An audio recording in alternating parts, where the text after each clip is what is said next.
welcome back to another episode of the Low Finer Things. This is wonderful, wonderful episode number 9. Welcome. Amazing co-hosts, Cal Kappa, Whitley 360, and myself, Crooked Foot.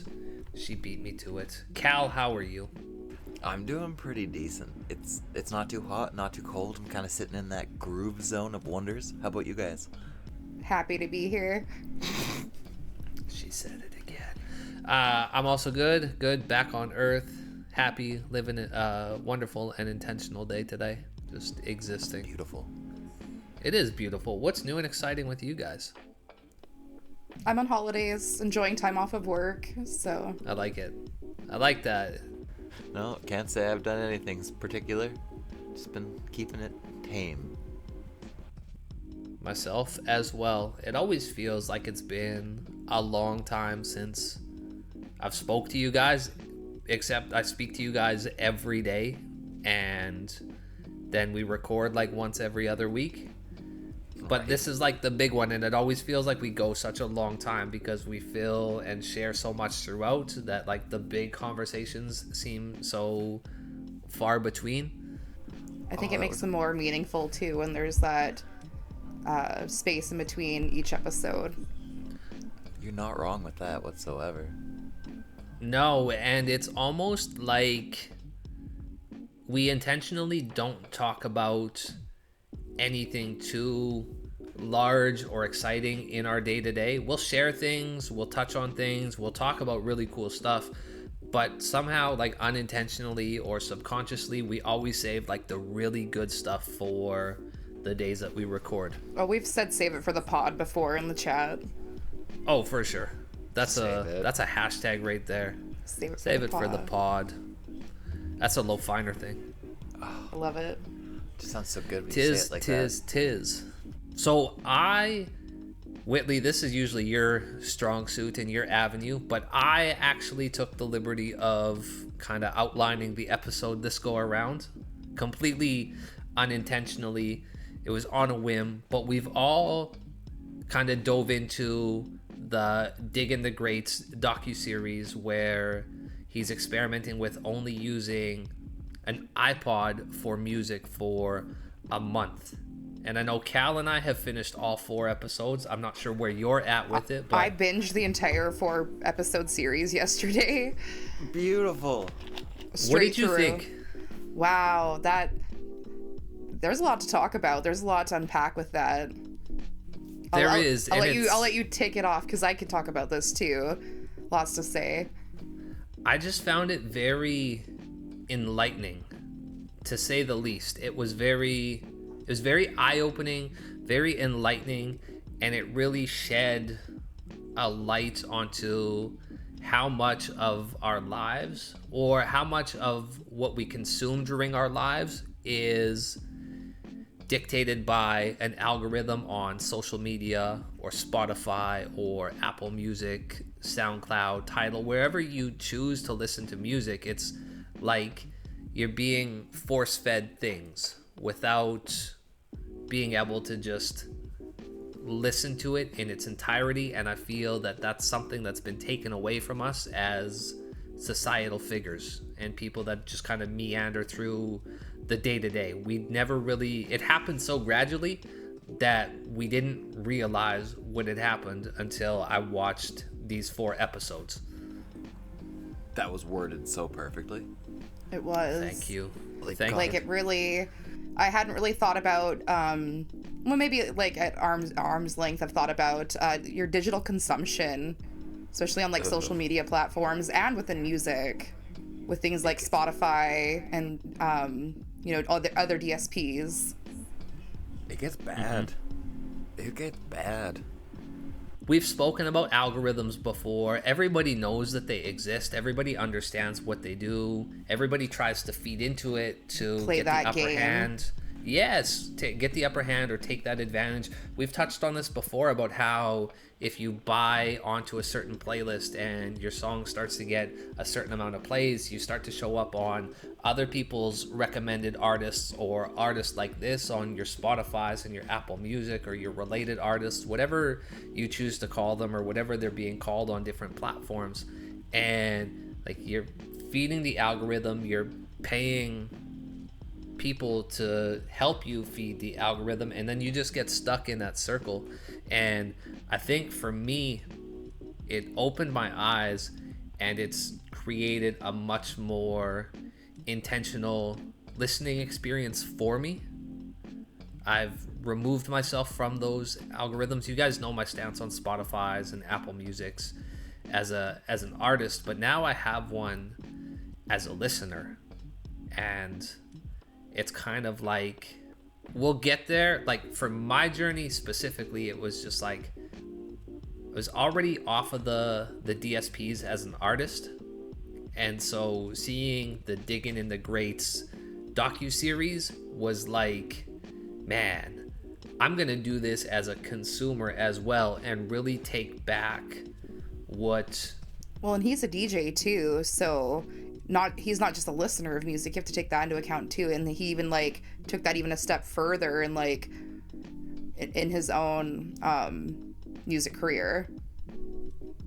I know even during the episodes he had touched on, he had said, I used Spotify for a couple of gigs because this is the Spotify playlist they sent me and it's just easier. Like offline playlists are easier than all the transferring and the work. So like I get it, but also that's a very intentional thing to do, is like I know what I'm using this for. I'm not just mindlessly listening. This is for, it serves a purpose. It was for a job, right? Like it's for his work. He needs it. Well, then I see that and I look at myself as somebody who curates like radio playlists on a regular basis. It's a tool. It is a tool, and I do stream. People might say this isn't real radio, but I stream things off of Spotify live on air. It's a tool we all use. I don't see an issue with that because it's serving a purpose. Whether you're a volunteer at community radio or you're a paid host at like a major, say, satellite radio company or something, you guys all have access to the same or very similar tools that all serve the same purpose. So I don't think nobody would look down on somebody for using, an offline Spotify playlist on radio or at a wedding. This is just the world we live in.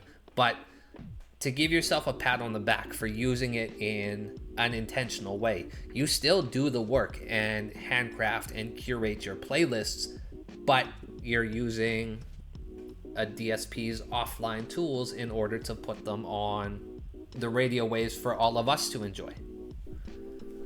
Well, and like people are getting paid for it too, not only through the pitiful Spotify stream, but I also log everything with SoCan. Mm-hmm. So it's not like they're not getting credit for it or like paid what SoCan thinks they're worth for their play. But and it doesn't have to be that way though. Like if I really wanted to, I could do like the old-fashioned way, be a classic disc jockey, or even do all vinyl. We have a few programs on CJTR like In the Sound where it's an all vinyl show. So that's still even a possibility. And there's some people who only use CDs or even music from USB that they've downloaded themselves, like an iPod. So just made me kind of like take a look at my own journey within that and like, could I even challenge myself to do these kind of things? Really interesting. I think it would be a really cool way to challenge yourself to see if you could do one of those things. My physical CD and cassette collection has been growing exponentially over the last couple of months, we'll say. Every Saturday, my son and I will go look for CDs, and he has his collection, I have mine, and we're always looking to add to it.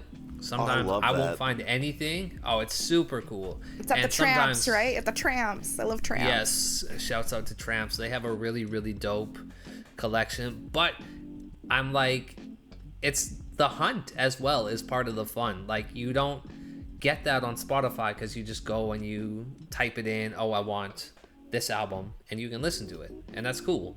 But everything is so instantaneous that it's like less meaningful because you're putting less effort into consuming or trying to find it. Like, I'll go through, and I found there one day, just randomly, it was a Kanye West, kind of like a mixtape almost. It was a lot of B-sides.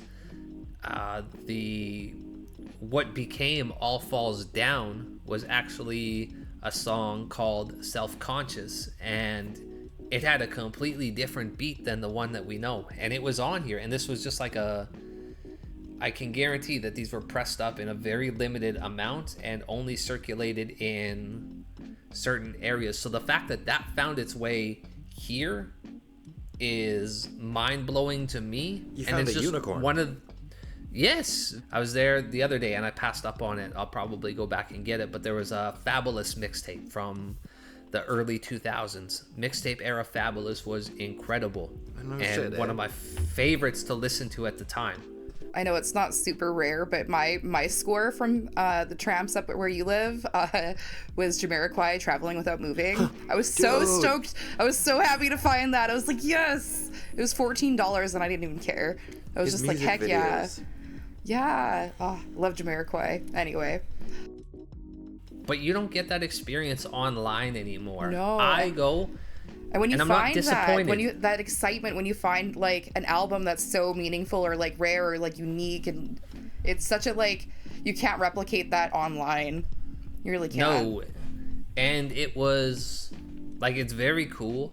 I don't get disappointed when I don't find anything, because it's just like the thrill of the hunt. It reminds me of going to dig for samples and trying to find a record that has something really dope on it. You might find something, you might not, but it was all part of the experience. I play that game still.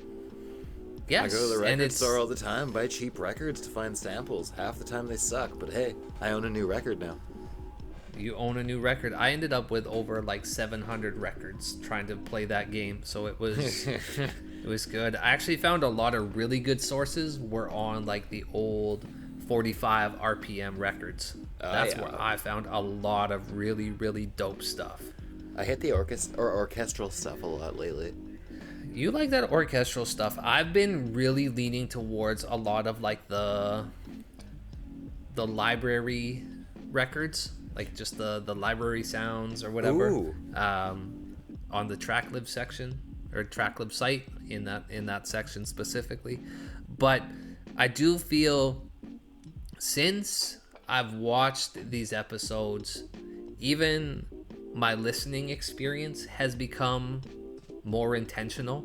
I will take an album that I've purchased and I'll put it in the CD player, and I'll just sit on the couch and read a book. And that sounded like what's that movie from? Is that with Ben Stiller? He's like, I read that in a book. But like, I'll just vibe for a while and exist and just listen with intent and purpose and feel the joy of listening to music again. That book that he had read in that documentary or docu-series, that Filter World, I want to pick that up. I was looking. It's like $40 on Amazon though. I'm like, dang, books are expensive. Books are expensive. I'm still probably going to grab it. There was that one, and then the other one at the end as well that he recommended that I can't remember the title of.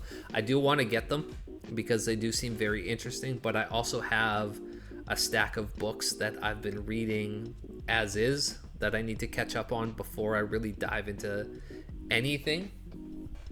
But what do you guys think? Do you find that it's shifted in like how you are now listening to and experiencing music? Yes. I haven't listened to Spotify since yesterday, since watching the docu-series. I've just been checking things out on my Bandcamp. Love that for you. Fuck Spotify. Fuck Apple Music. Fuck Tidal. SoundCloud's kind of all right, but fuck the rest of them. I oftentimes will just hit random on my Bandcamp stuff. That's like my video game music. That's usually how I do that. Now I know that there's a shuffle on Bandcamp. Thanks, Crooked Foot. You're welcome. Yeah, shuffle all. It's a beautiful feature. I don't know how I missed that. Just call me out. It would be cool to have a like a create playlist type function as well. But if you just download all your music and then hit shuffle on it, like, it's kind of okay, I guess. But I feel as if Bandcamp is just missing that one feature. Well, there is playlists on the app. Wait a minute. Oh, snap. Never mind. I take it back. It's been there. taken. Right in the middle of it. Because I have a playlist, and I think it's just my, like, Crooked Foot favorites. Thank you. Thank you. You're welcome. I'm so blessed to have you guys as, like, listeners, and just to be, like, able to share this thing with you guys. During my experience with psychedelics yesterday. Are you talking about that on air? Why not, bro? Okay. They're good for you. I don't endorse them or recommend that anybody am not do allowed them, to endorse those kind of things. but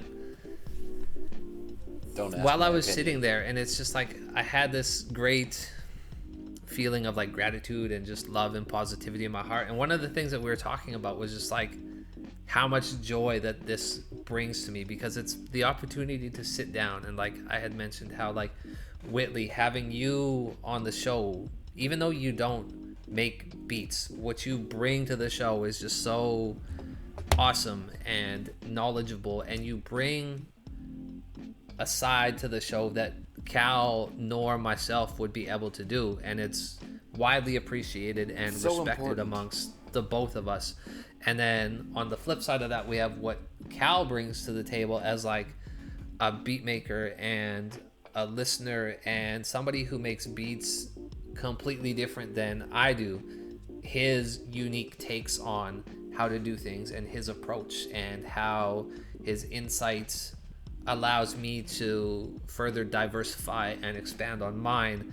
And then how I look at it is just kind of, I'm the weirdo who goes against the grain of everything and is like, no, like y'all should put your stuff up on Bandcamp, and just encourages people to really see the worth in their projects. And I dig for that kind of vibe when I'm experiencing or I'm listening and I'm purchasing music. Like if somebody wants to charge $40 on Bandcamp for their digital beat tape, like that's cool. I see the value in that. If that's what you set your prices at, that's what I'm gonna pay for it. So we all bring three really, really unique things, and I was just kind of like laying there chatting about it and just like realizing how grateful I am for what this podcast brings to not just my life and the experience of it, but also like other people that tune in and listen as well. I like Cal's comic relief. I was waiting for him to say, oh, 1,000%. You get 1,037%, thank you. Ooh. No, I appreciate this podcast too, and I think it's been a really fun yet candid experience at times. I think we all contribute in a way that like just works so well together. Mm-hmm. We're all pieces of a canoe, and we're making it all the way across this river. We're getting there eventually. One day I'll see land again. Fucking rickety old boat. Hey, Going she's with the floating. flow, riding the waves. That's how I live my life. The sum of my experience yesterday. But now, so moving forward, Whitley, with just like what you've perceived through how the algorithms feed us music and junk and content, I'm gonna go off on a side quest really quick here and just acknowledge that I did like the point that one of the authors in there had said, like, we're not consuming music anymore, we're consuming audio content now. And that's really what it feels like. Cal and I have had this discussion at length where it just feels like for a long time we were making very like watered down, Diet boom bap. modernized I was gonna say gentrified lo-fi, with no real soul in it. We're just kind of playing keys and hitting drum pads, trying to make something similar to try and get on these playlists and feed into the algorithms. And now I'm just like, man, like it's been a year since I've really been on that shit, and I feel as an artist so free and just able to create whatever I want in the capacity that I want, and know that it's good, it's dope, and I don't need the validation from a playlist that's going to get me 1 million listeners, because I could just go feed the followers that I have on Bandcamp and get that same sense of validation, knowing it's people who are very likely listening with intent and with purpose and understand it. When I curate a project, Goodfoot, for example, Abracadabra, Cookies for Breakfast, fucking Joey, any beat tape that I've ever made, if you listen to it, it's made with the intent that I want you to listen from start to finish. I put time and effort into crafting and curating the track list and how the songs flow into one another, and the vocal clips that I use, or shit, look at Cookies for Breakfast, for example, how well the last 2 songs, Communiplex and Selly, tie into one another. Like, it's intentional. You don't get that when you're hitting shuffle on a playlist or an album and you're listening to it out of order, or you're only getting 1 or 2 songs from a specific album on a playlist. You're not getting the full experience. So like when I put out a project, it's meant for you to digest it in a way that's meaningful to you in the capacity that you want, not necessarily how the algorithm would feed it to you. So I guess what I was trying to get to, and this is a good segue into it now, is like, Whitley, do you find, like, now that you've kind of realized the intent behind what you do, or how certain things were trying to feed that to you, is it going to change how you curate playlists for Lunar Lounge? I don't think it's going to necessarily change my curation process. It just might change my like prep work of diving for music and like how I approach that process, which I don't think is typical of like how the algorithm wants me to anyway. I kind of do my own thing and look for my music in my own way. Not that I don't like get really good suggested songs in like Instagram feeds or whatever, or you know, my what's it called, Discover Weekly on Spotify.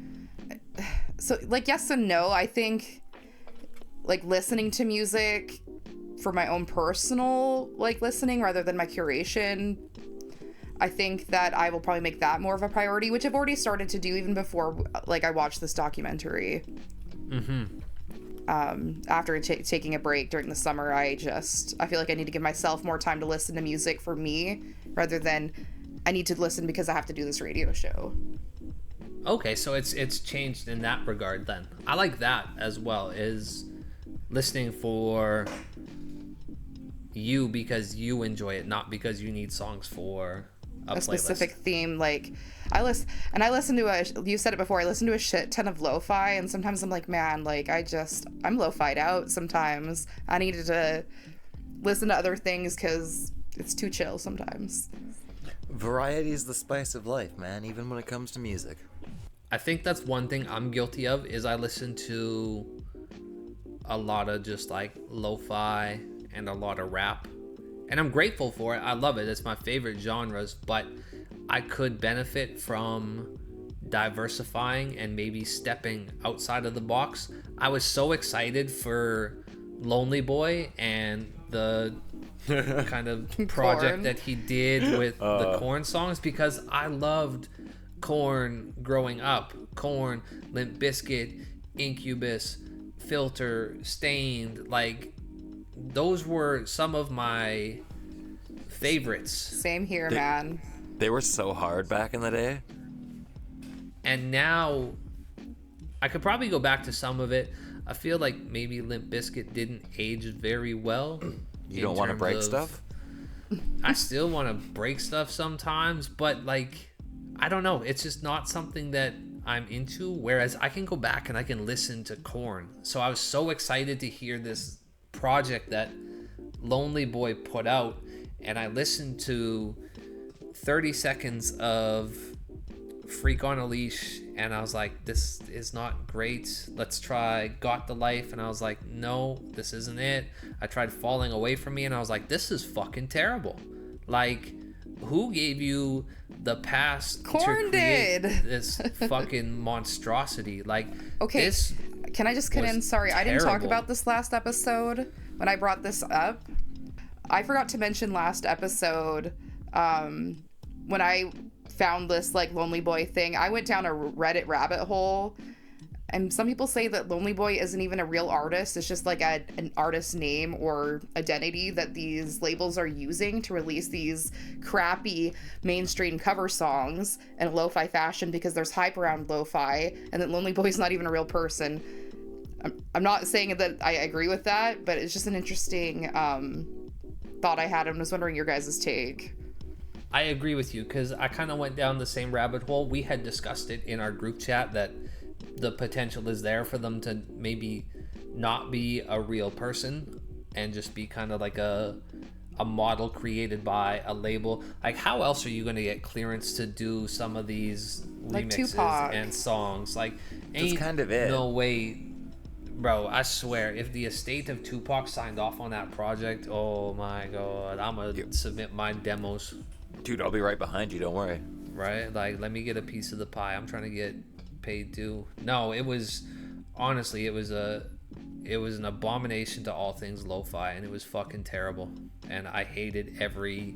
Like I said, it sounded like those old combined MIDI second. ringtones. That's what Lonely Boy sounds like. Fight me if you're a Lonely Boy fan. He's not that good. No. No, not at all. Not I at don't all. think so. I think it's one of those things. But if you can put money and promo behind it, you'll find the people that do enjoy it. Shit, they found a lot of people that like Limp Bizkit. Yeah, I they still were like Limp rolling. Bizkit. Yeah, so. Well, if we want to circle back to like the digging the greats, no iPhone thing, I really appreciated how serious he took the project and ended up like giving up his camera, his notebook, the video camera on his phone, and like just made like a dumb phone in a sense. Yeah. And how our smartphones have kind of become a Swiss Army knife, and the comparison of like a tool on a Swiss Army knife is not as good as the actual tool itself, and like really prioritizing what Swiss Army knife things you need on your phone versus, you know, you should be using the real tool for. Yes. No, that was I a really have- interesting take. Yeah, I've kind of grayed out. Like, my phone has now been put on grayscale. I've gotten rid of Spotify. I accidentally purchased a subscription to Apple Music to listen to the new Eminem album when it had come out. But beyond that, I got rid of Spotify. I got rid of Apple. I got rid of Twitter. I got rid of a lot of my other social media apps. I've kept Bandcamp. I've kept Bandcamp artists. I've kept the iTunes store. I got rid of the Starbucks app.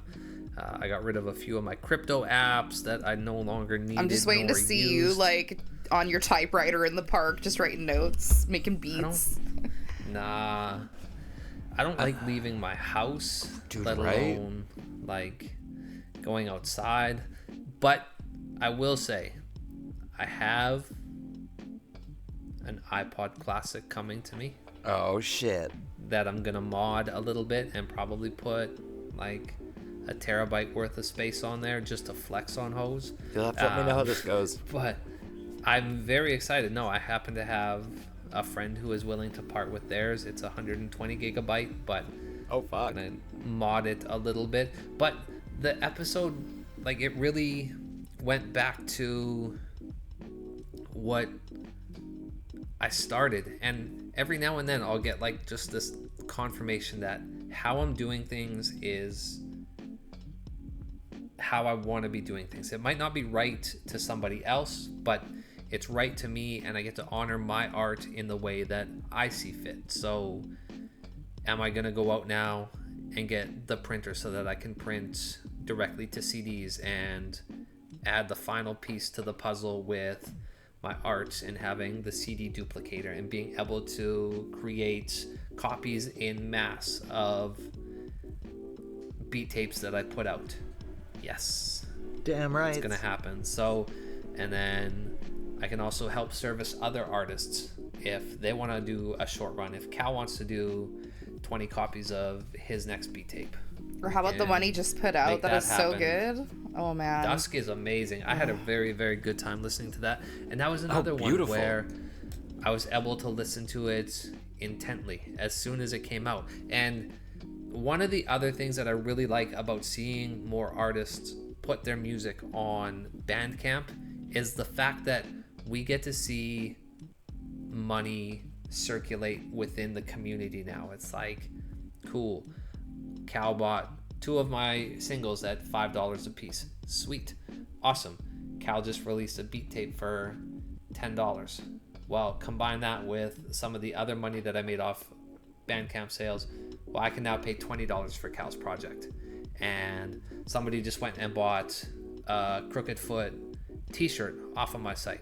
Cool. Well, now I can go buy 5 singles of You Don't Know Me's music that he just put up on Bandcamp because he said that I was the one who got him looking into it. Cool. Well, let me, That's so beautiful, man. This is why. Let me put a little bit of money in your PayPal then. And so it's like we're starting to see it kind of like circulate, and I'm waiting for like a couple other artists to like put some stuff up on Bandcamp so that I can purchase it there too, and just continue to feed the culture that has been so great to me and has been so well. And I agree pivotal with what they said in Digging the Greats with that, like these DSPs, they're destroying the culture that is music. And I liked his that analogy about how, you're walking down the street and you're listening to your iPod and somebody's listening to their iPod, and you're having 2 different experiences because of the soundtrack that you're listening to, yet versus live music, you're all having that. Cal, are you still there? There we go. That was weird. Okay, I'm here. Whitley. She cut out. Network is struggling. Come back. Maybe she'll come back. Baby, come back. You can blame it all on me. Oh. My homie sampled that once. It was fire. Oh. She gone. She'll be back. She will be back. They always come back. They do. Whitley. No. Groundskeeper. Whitley. We need you. We talk too much shit about the algorithm, and now it's punting us one by one. Right? It's just like, I'll fucking show you. Algorithm strikes back. Yeah, who do these fucking people think they are? How dare they shit talk us? Are you back now? Well, Whitley. Can you hear me? Oh my yes, god. we hear you now. Whitley. Welcome back. Oh my god, what the hell happened? The algorithm. Your amazing internet probably kicked you off here because it caught wind of you talking shit about the algorithm. Probably. Anyhow. What was the last thing you heard me say? Because I went off for a little bit. Saying shared experience was the last thing that you had said. Whereas live music was, yeah. Yep. Sorry. I'm like, well, there goes Run my... it back. Run it back. I do agree that, like, it's crazy. Like, you and I could both be Bandcamp apps up, headphones on, listening to 2 completely different things, and the experience is different. But then we go to a concert and you get to share in that experience with people, and you get that sense of community and camaraderie, and you're all united under the love for an artist or artists if it's a festival. Like, there's nothing better than going to a show with your friends because you all love that artist. Well, there's a real culture behind that, was my point I was trying to make before. That these streaming platforms, they steal the culture away from the music and like what it was. Like, look back to how a lot of these genres got big, like even punk or rock and country. Like there's such a big culture behind all these musics, and you don't get that anymore. I grew up going to punk shows, right? So like I completely feel that. Like, God, grade 8 house parties with like different punk bands playing. Try and get that now. No, I agree with you. Like, and I feel like we're doing our part as independent artists and knowledgeable figures within the culture and the community that are finding ways to constantly like give back and not reinvent but reestablish the ways that certain aspects of the culture was founded upon. I am completely okay with going back to selling t-shirts and merch out of the trunk. I'm okay with handing cassette tapes and mixtapes or beat tapes, one of ones. Like, I am completely okay with that. There's gonna be a price that goes with it because I value my art, and especially when it's going to one person and it's just like, shit, if I sell you a one-on-one beat tape off my site for $50, whatever you choose to do with that, I am completely okay with. Whether, say it's an artist and they go and make a whole ass other tape with it, with vocals over top, and they choose to go and distribute it to their homies, cool. That's awesome. That's art, inspiring art. If they choose to sit down and share it with their friends, cool. If they choose to put it on a steady hour-long YouTube video, like the lo-fi playlists and stuff that they put up there, cool. Even better. Just make sure you credit me. That's it. But like, we're doing our part to reestablish aspects and artifacts of the culture that had been lost. And I think people are starting to dig. They're sick of everything being digitized and fed to them. And while it is cool to be recommended to somebody and have somebody stumble across their music randomly because it was recommended to you by a program, like, that's cool. That's a good feeling and all. But I also want to make sure if you're coming here, you're staying here and you're enjoying the experience.